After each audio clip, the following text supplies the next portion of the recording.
ଏଠି ଆପଣ ଦେଖନ୍ତୁ ସୁଭାଷ ଚନ୍ଦ୍ର ବୋଷର ମୂର୍ତ୍ତି କେମିତି ହେଇଛି, ଚିକଣ ହେଇଛି।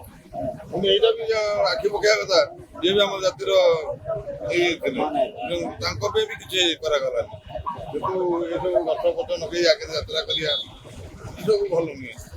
ଆଉ ଏଠି ଜାଣିଦେବେ ବୋଲି ସୁଭାଷ ଚନ୍ଦ୍ର ମୂର୍ତ୍ତି ବି ଘୋଡ଼ା ହେଇଗଲା। କିନ୍ତୁ ଏତେ ଅପମାନ କରାହଉଛି ଯାହାକି ଆମ ଓଡ଼ିଶାର ଗର୍ବ ଗୌରବ, ତାକୁ ବି କିଏ ଖାତିର କରାଗଲା। ସୁଭାଷ ବୋଷ ମୂର୍ତ୍ତି ବେକ ଭାଙ୍ଗିକି ବନ୍ଧା ହେଇକି ସାଇଡରେ ପଡା ହେଇଛି, ଏଇ ସାଇଡରେ ଅଛି ଆଜ୍ଞା। ଥିଲା ତହସିଲ ଅଫିସ ସାମ୍ନାରେ ସୁଭାଷ ବୋଷ ଘୋଡା ଲାଗିଛି, ତହସିଲ ଅଫିସ ସାମ୍ନାରେ ଥିଲା। ଗଡେଇ ଗଡେଇ ବୁଲେଇ ବୁଲେଇ ଆଣିକି କଣରେ ପକେଇଛନ୍ତି। ମୁଁ 70 ମସିହାରେ ଦୋକାନ କଲାଣି ଏଠି କୋର୍ଟ ପାଖରେ। ମୁଁ ସୁଭାଷ ଘୋଷ ତହସିଲ ଅଫିସ ଥିଲା ସାଙ୍ଗ ସାମ୍ନାରେ ଥିଲେ। ସେ ଏମିତି କୋର୍ଟ ଚାରିପଟେ ବୁଲି ବୁଲି ବୁଲି ବୁଲି ଅଛି। ତାଙ୍କର ବାଁ ପଟେ ଅଛି ମ୍ୟୁନିସିପାଲିଟି ସାଇଡରେ, କଣ ପଟେ ଆସିକି ଥୁଆ ହେଇଛି। ଆମେ ତାଙ୍କ ବେକ ଭାଙ୍ଗି ଯାଇଛି, ତାଙ୍କର ଗୋଡ ଭାଙ୍ଗି ଯାଇଛି, ସେ କନାରେ ଗୋରି ଆଇଛନ୍ତି, ବନ୍ଧା ହେଇଛି।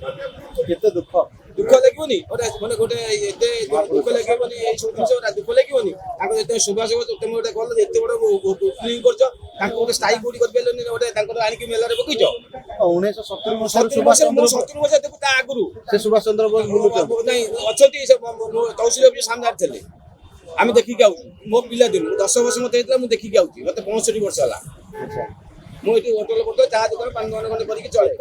ରାଷ୍ଟ୍ରପତି ଆସୁଛନ୍ତି ବୋଲି ଆଜି ସୁଭାଷ ଚନ୍ଦ୍ର ବୋଷ ତାଙ୍କ ବେକ ଭାଙ୍ଗିଛି ଆଜ୍ଞା, କନା ଗୁଡିଆ ହେଇଛି, ଏଠି ତାଙ୍କ ନାଞ୍ଜ ଫାଞ୍ଜ ସବୁ ଉଡି ଯାଇଛି, ଗୋଡ ଭାଙ୍ଗିଛି, ସବୁ କିଛି ତାଙ୍କର ହେଇଛି।